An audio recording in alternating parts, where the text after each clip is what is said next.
Нравится мне наблюдать за современной тенденцией, как народные языки России становятся популярными во всем мире с помощью песен и треков. Коми Республика тоже не отстает. Вот, например, недавно Гажа Гуляночка в исполнении Анастасии Комлевой выпустила современную обработку народной песни «Василиса». Когда едешь по трассе на машине, как будто заходишь, погружаешься в транс.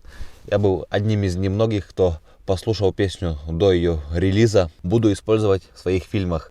Особенно Василиса, я ее вижу под кадры природы, под кадры Республики Коми, Маньпупунер, Национальный парк Юга-2. Но моментально посыпались негативные комментарии. Кому-то понравилось, кому-то нет.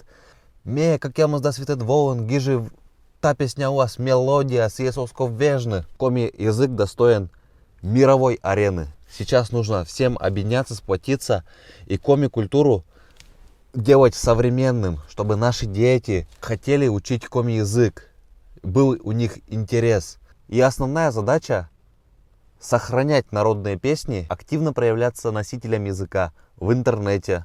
Я поддерживаю Гажа Гуляночку, вы молодцы. Именно ваши песни отлично подойдут в фильмах проекта «Территория Коми».